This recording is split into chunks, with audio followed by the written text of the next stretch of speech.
people have wondered who I really am. You know, portrayal of me, I'm a bad guy, but no one really knows me. Breaking news, Vince McMahon is stepping aside. Accusing him of countless depraved and humiliating acts. I think the lawsuit could shock me, and I was floored. Well, y'all, I just watched the Vince McMahon documentary, and all I can say is wow. The documentary has 6 one-hour episodes. In the documentary, they would talk about how Vince took over the WWF and then how he had to leave due to sexual abuse allegations. But if you didn't know, when Vince was actually getting interviewed, this was filmed like 2021, like I think early 2022, before even the allegations were public. But I just have to say, Monday, Vince McMahon would drop a tweet, I'll put it on the screen now, but basically saying that there's 2 sides to every story. By reading this tweet, I can only assume that either he didn't like a couple things that were in the documentary, and he's trying to say like they're not true at all, and that like they're trying to spin it away. But like, who really knows, honestly? Like, we know Vince's character, like all the stuff he did on TV, like all that stuff, so like who genuinely like really knows? But with all that talked about, let's talk about the actual documentary itself. And one more time, please watch the documentary yourself, because everyone's not going to agree with my opinion. In the first episode, they would say 100 hours of interviews have been done. That's wild for real. They said that Vince paid $3 million to cover up an affair with a former WWE employee. They would also say the interviews took place before the allegations were even public. They would have Hulk Hogan, Stephanie, Shane, Linda, Triple H, Bret Hart, Cody, John Cena, and Trish Stratus talking in these interviews, and more. Vince would talk about his early life from living in a trailer park with his mom and getting abused by his stepfather. Vince would meet his real dad when he turned 12, but Vince would talk about how he took over the WWF and was talking about taking over the other territories and took every big name from the territories and brought them to the WWF. His dad was against it at first, but then he would change his mind. But unfortunately, he would pass away. Rest in peace. Vince would say WrestleMania 1 was a big risk, and if it failed, they would have no money. But it was a huge success. Vince would have a couple lawsuits, but they would both get settled. But in this episode, they talked about how Vince took over the company and make it mainstream. In the second episode, they would start the episode with Vince singing and dancing on stage. If you know, you know. But they would say when Saturday Night Live went on NBC, it was a big deal and a huge coup, and that 84 and 85 were pivotal years. Bret Hart would talk about how they were wrestling 7 days a week, and if you get hurt, you weren't getting paid. So they would try and start a union, but Hogan ratted them out, so it wouldn't happen. Mania 2 wasn't a success. They made money, but they had it in 3 different cities, and it led to a bunch of problems. Vince would convince Andre to get an operation to face Hulk Hogan at Mania 3. They sold the most tickets at 93,000 people. That's insane. Vince said that Mania 3 is the biggest attraction he's had. After Mania, Hogan said it launched him into superstardom, and I honestly agree. Hogan would talk about how steroids were the norm back then and that everyone used them. After Dr. Zazorian went to jail, Vince would be pressured to start steroid testing.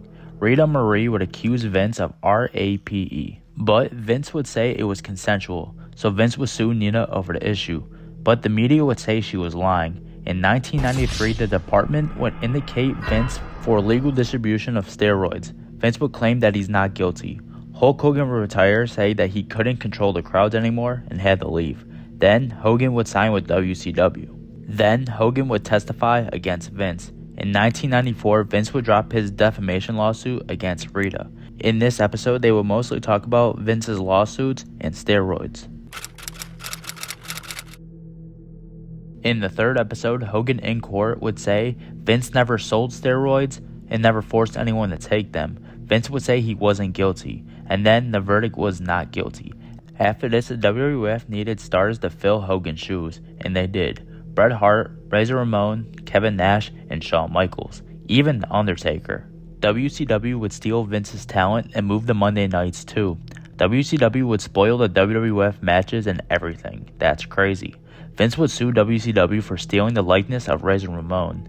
The turning point was when Hulk Hogan turned heel and joined Kevin Nash and Razor Ramon and started the legendary NWO. WCW would beat WWF in the ratings for 83 straight weeks. Bret would also sign with WCW, but Bret needed to lose the belt, but he didn't want to drop it to Shawn Michaels. Then the infamous Montreal Screwjob happened. Vince made Triple H and Shawn Michaels swear that they knew nothing about it. Vince said that he owed Bret something, but Bret said he knocked Vince out. Vince would also say that he hit me as hard as he could, and Vince said he doesn't regret it. After this, the Mr. McMahon character started. But in this episode, they mostly talked about the battle with WCW mostly. In the fourth episode, it would begin the Mr. McMahon character. Vince got booed out of the building in his first promo. WCW had a way better product, and Vince would create the Attitude Era, and it would change everything. And DX would change the demographic, and they kept doing it. Stone Cold would debut, and he would win the King of the Ring, and he would go on to be the next huge superstar. But Vince needed something big for Mania, and they brought in Mike Tyson. Stone Cold would go on to beat Shawn at Mania 14 and win the title. Then Vince and Stone Cold started their feud, and you honestly can't describe it. It was amazing. Then finally WWF overtook WCW in the ratings and didn't look back. Eric Bischoff said that he always knew that WWF was gonna win. Then The Rock comes to help out Vince. At first, people hated The Rock, then he turned heel with the Nation of Domination. In a month, he was the hottest heel in the business. In November 1998, The Rock went on to beat Mankind to win the world title, and everything went to the next level, and it got so popular. Vince would say it's family friendly, that they weren't killing anyone, but look at all the stuff they were acting out every week. By any means, it wasn't. Vince would say, if you don't like it, click off, don't watch us. And I honestly agree with that. Shawn Michaels said now, looking back, we could have been less objective towards women. However, on May 23, 1999, unfortunately, Owen Hart passed away. Rest in peace. And Vince continued the show, and everyone thought that he shouldn't have continued the show. Bret said if that was Shane, they wouldn't have continued the show. Vince would say, if it was me, I would want the show to continue. Martha Hart would sue WWE, but in 2000, they would settle. And in 2003, WWE would settle with the manufacturer company. And one more time, rest in peace to Owen Hart. In the fifth episode, Vince wanted Triple H and Stephanie to get married on a pay-per-view. Stephanie would say hell no, but Vince would call her selfish. Vince and Steph had their match 6 days before their wedding, and Shane wasn't fond of the relationship at first. Shane had a problem with Vince kissing Trish, and Vince said Shane was conservative and said just go through with it. Trish would talk about the dog scene and said people wanted me to say it was horrible, but that's the reaction we wanted you to feel. So it seems like she really didn't care. I don't know. But Sable would sue Vince and the WWE for $110 million for sexual harassment and making her do stuff she didn't want to do. Vince would say he doesn't remember what happened, but that Sable came back to the WWE.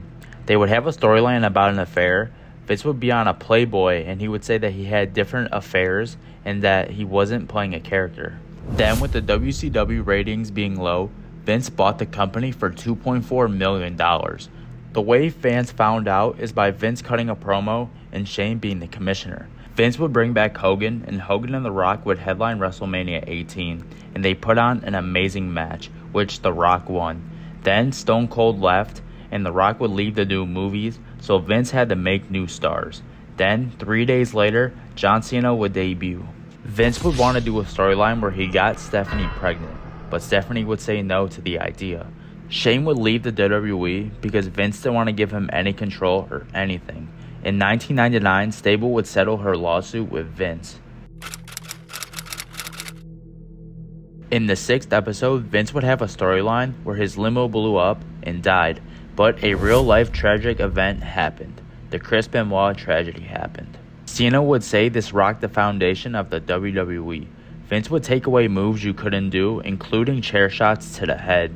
And The Undertaker was upset, saying you can't take away chair shots. But Vince made the call.